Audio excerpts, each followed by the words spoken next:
Est-ce que cette histoire est vraie? Votre cœur vous le dira. Car nul n'est tenu de croire en ce récit, parce que les croyances appartiennent à ce que l'on cherche à nous inculquer pour nous écarter de la vérité.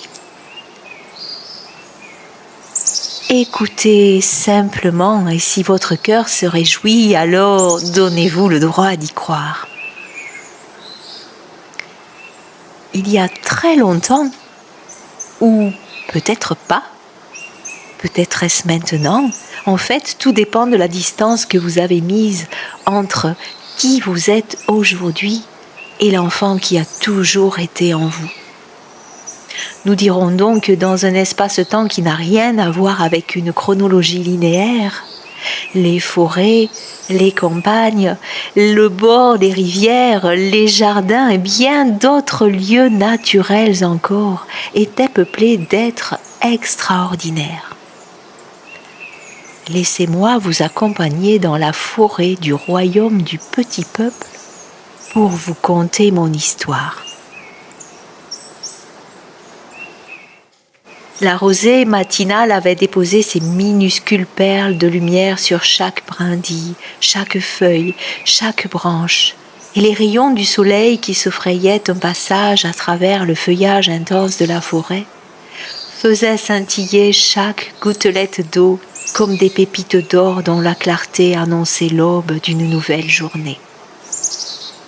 Une biche s'étira et se dirigea vers le petit cours d'eau qui coulait joyeusement parmi les arbres majestueux, scintillant de 1000 paillettes d'éclats de soleil. Plus loin, un papillon aux ailes multicolores butinait une fleur aux pétales délicats qu'une légère brise caressait avec douceur. Un lapin aux yeux pétillants traversa la clairière et s'arrêta un instant pour déguster ses herbes préférées.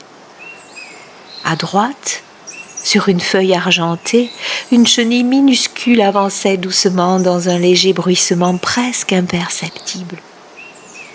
Oh, et là, regardez, une fourmilière déjà bien active où chaque ouvrière œuvre pour l'ensemble de la communauté.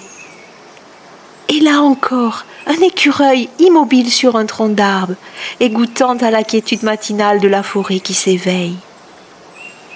Dans quelques heures, tout va s'animer, sous la terre comme au-dessus, sous chaque feuille morte comme au creux de chaque fleur, dans le moindre petit trou d'un arbre, comme sur les plus hautes branches. Oh, vous entendez là? Je crois que c'est un sanglier. Oui, c'est ça, une mère et ses tout-petits qui viennent boire l'eau pure du cours d'eau. Chut! Ne les dérangeons pas. Il serait dommage de les effrayer.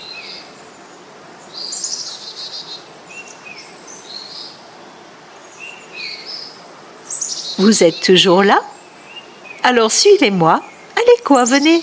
Laissez de côté vos cœurs d'adultes grandis trop vite et abandonnez-vous à ce que vous croyez être l'impossible. Est-ce que vous entendez? Tendez un peu plus l'oreille. Hey, vous entendez? Allez, allez, on se dépêche les amis, la forêt n'attend pas. Blick, regarde là-bas, il y a une fleur qu'un randonneur a piétinée. Va vite la redresser, redonne-lui de l'énergie parce qu'elle a une sale mine. Tiki, une coccinelle vient de tomber dans le ruisseau, juste là, tu la vois? Super, ne perds pas de temps et sors-la de l'eau avant qu'elle ne boive la tasse. Lali, tu veux bien vérifier que l'arbre que tu as soigné hier est guéri, s'il te plaît? Et toi, Bidou, peux-tu aller chercher de l'eau au ruisseau et arroser ce champignon qui est sorti dans la nuit? Allez, allez, on se dépêche les amis, la forêt n'attend pas. Et je vous le répète, aujourd'hui encore, évitez de faire la sieste sur les petites pierres, car les randonneurs les ramassent et vous risquez de vous retrouver enfermés dans leur sac à dos. Les humains sont sympas, mais autant ne pas voyager avec eux parce que vous vous ennuierez vite. Ils ne rient pas autant que nous et en plus ils ne nous voient pas. Vous avez compris? Parfait, sentinelle, à vos postes. Quant à moi, je pars occuper le mien. Si quelque chose ne va pas, vous sifflez.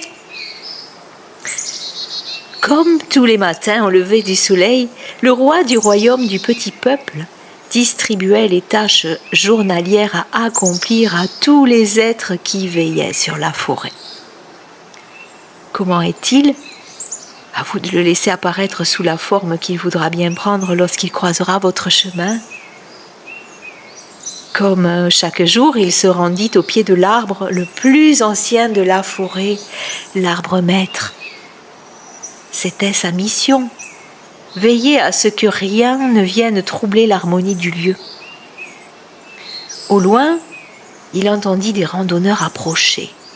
Il s'agissait d'un jeune couple d'amoureux. Ils s'extasièrent devant la beauté de l'arbre.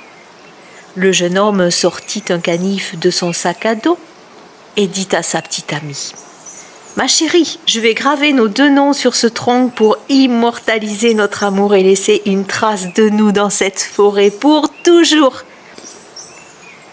Le roi des esprits de la forêt soupira d'un air triste. Encore un humain non éveillé qui n'a pas compris que les arbres n'étaient pas des parchemins. Alors, au moment où le jeune homme approcha son canif du tronc, il s'en empara d'un geste vif et le rendit invisible. Contrarié, le jeune homme le chercha longuement dans les feuilles mortes au pied de l'arbre, et comme il ne le retrouvait pas, il donna un violent coup de pied sur le tronc pour déverser toute sa colère. Alors le roi des esprits de la forêt appela son peuple dans un sifflement strident. « Qu'est-ce que c'est ?» demanda la jeune fille. « Tu as entendu ce sifflement ?» Elle regarda autour d'elle et prit peur. « J'ai l'impression qu'on nous observe, » dit-elle en prenant le bras de son fiancé. Celui-ci la regarda d'un air moqueur tout en continuant à pester contre l'arbre. « Arrête !» lui dit-elle. « Nous devons respecter ce lieu. Viens, on s'en va. Tu achèteras notre canif au prochain village que nous trouverons. »« Absolument pas. Ce canif m'a coûté très cher et je dois le retrouver, » s'obstinait le jeune homme. Il se remit à chercher frénétiquement au pied de l'arbre. Pendant ce temps, tous les esprits de la forêt s'étaient réunis autour du couple. « Mes amis, soyons vigilants. L'humain homme n'est pas respectueux de notre lieu, dit le roi.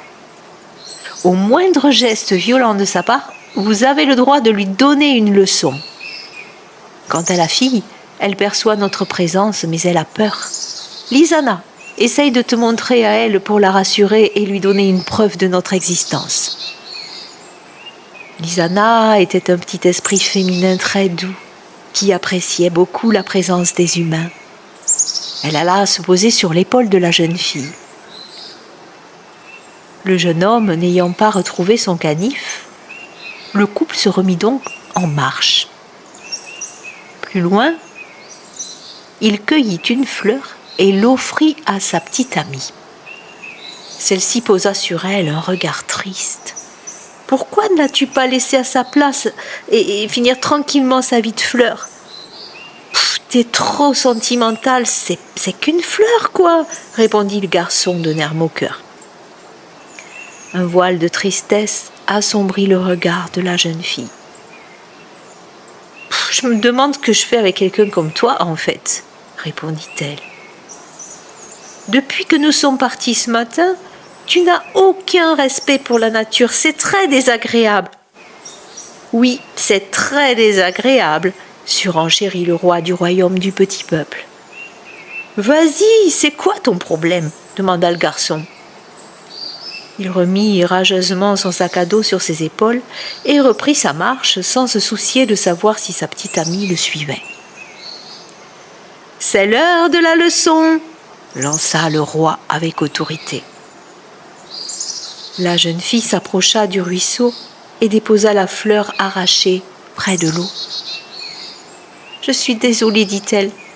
J'espère que l'eau te maintiendra fraîche plus longtemps. » Lisana, qui n'avait pas quitté la jeune fille, descendit de son épaule et alla se poser sur un pétale. elle se mit à souffler doucement sur la fleur. Pendant ce temps, tous les autres s'étaient regroupés sur le sentier, quelques mètres devant le jeune homme qui fonçait droit sur eux, l'air renfrogné.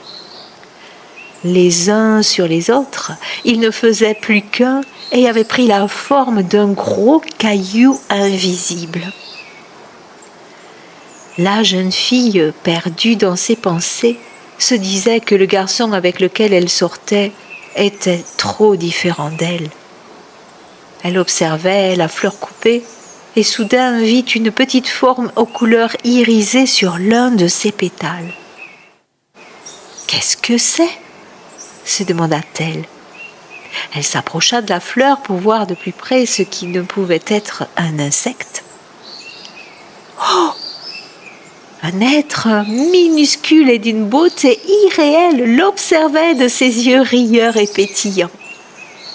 À ce moment-là, elle entendit les cris de colère de son petit ami qui venait de tomber. Il s'était tordu la cheville sur ce qu'il pensait être un caillou, alors qu'il n'y avait rien sur le chemin. « Je suis maudit aujourd'hui, et en plus je me suis fait une belle entorse. Bon sang !» La jeune fille, charmée par Lizana, n'avait que faire de ces jérémiades. « Oh, tu fais quoi là? Tu viens m'aider à me relever, oui ou non ?»« Non, » répondit la jeune fille simplement. « Désolée, je suis occupée là. Je suis en grande conversation avec une fée. »« Tu déconnes ou quoi? Elle est frappée cette nana. Bon, tu te bouges ou quoi ?» La jeune fille riait aux éclats et avec elle tous les petits esprits qui s'étaient réunis autour d'elle. Le roi était monté sur sa tête. Certains sautillaient sur ses épaules, d'autres faisaient autour d'elle un cercle en dansant allègrement, lui communiquant leur joie et leur légèreté. Elle n'entendait plus les appels du garçon. Au lieu de cela, des milliers de petites voix douces et rieuses venaient chanter à ses oreilles, ouvrant son cœur à la magie de la forêt. Nous allons laisser là nos amis. Vous vous posez des questions sur l'avenir du jeune couple? Je vous laisse imaginer la suite à votre guise. Cette histoire vous a plu? Partagez-la sans compter. Ce sont les esprits de la nature qui vous le demandent. Merci pour eux.